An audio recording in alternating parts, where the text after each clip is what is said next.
আম্মু আম্মু আজকে কি রান্না করবা? কেন বাবা, তোমার কি খেতে ইচ্ছে হইতেছে? আমার মাছ দিয়ে ফুলকপির ঝোল। মাছ দিয়ে ফুলকপির ঝোল খেতে ইচ্ছে হইতেছে? হ্যাঁ। তা আমি রান্না করব? হ্যাঁ।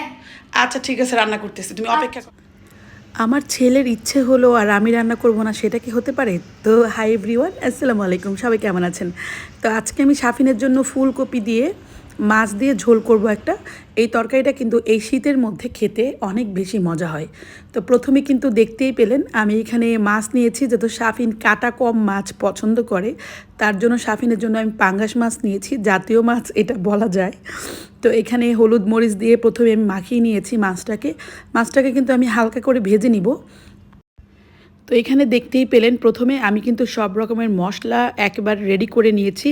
আসলে তরকারি রান্না করার সময় কিন্তু সব কিছু গুছিয়ে কেটে বেছে রেখে তারপর রান্নাটা বসালে আমার কাছে খুব সহজ হয় রান্না করতে। তো প্যানের মধ্যে প্রথমে একটু তেল দিয়ে নিচ্ছি, যেন মাছটাকে হালকা করে একটু ভেজে নিতে পারি। কষিয়ে রান্না করব না, যেহেতু এটা জাতীয় মাছ, একটু গন্ধ করতে পারে, একটু ভেজে নিচ্ছি। তো অনেকেই দেখেছি পাঙ্গাস মাছটা পছন্দ করে না, কিন্তু বাচ্চাদের জন্য কিন্তু পাঙ্গাস মাছটা অনেক ভালো, আমি যতটুকু জানি। আর এখানে আমার বাচ্চাটা পছন্দ করে পাঙ্গাস মাছ। এছাড়া আমার বাসায়ও কিন্তু সবাই পছন্দ করে না, তো আমার ছেলের জন্যই মাঝে মাঝে রান্না করতে হয়। আর প্রথমে কিন্তু আমি দিয়ে নিয়েছি পেঁয়াজ বাটা। তো ফুলকপি তরকারি রান্না করলে চেষ্টা করবেন পেঁয়াজ বাটা দিতে। আর এখানে কিন্তু আমি কাঁচামরিচ, আদা, রসুন, জিরা একসাথে ব্লেন্ডার করে নিয়েছি, এটাও দিয়ে দিচ্ছি। তো বাটা আর মশলাটা দিয়ে তরকারি রান্না করলে কিন্তু তরকারিটার অনেক স্বাদ হয়। তো প্রথমে একটু কষিয়ে নিচ্ছি যেন কাঁচা গন্ধটা না করে। তো এখন মশলা থেকে কিন্তু অলরেডি তেল বেরিয়ে গেছে। তো আমি এখন হলুদের গুঁড়ো দিয়ে দিয়েছি, মরিচের গুঁড়ো, আর এখন দিব ধনিয়ার গুঁড়ো, আর পরিমাণ মতো লবণও কিন্তু দিয়েছি। আর একটু পানি দিয়ে এখন মশলাটাকে ভালো করে ভেজে নিব। এইদিকে মশলাটা কিন্তু ভালো করে কষিয়ে ফেলেছি, এখন আমি পানি দিয়ে অল্প একটু এখন ফুলকপিটা দিয়ে ভালো করে আবার একটু কষিয়ে নিব, যেন ফুলকপি থেকেও কাঁচা গন্ধটা চলে যায়।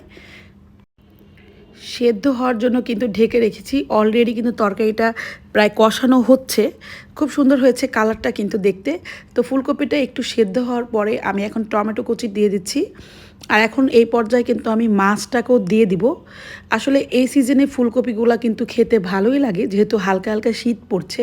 আসলে শীতের সবজি কিন্তু আমার কাছে অনেক ভালো লাগে। শীত আসলে কিন্তু সব রকমের সবজি খাওয়ার চেষ্টা করি বাসার মধ্যে, যদিও বাসায় একটু সবজি কম পছন্দ করে।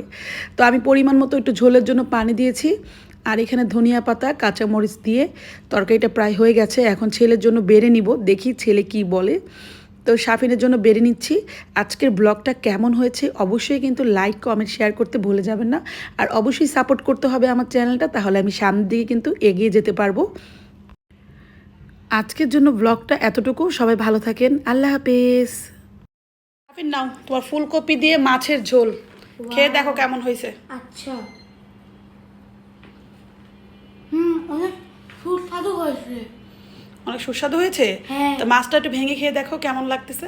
আচ্ছা, অনেক মজা।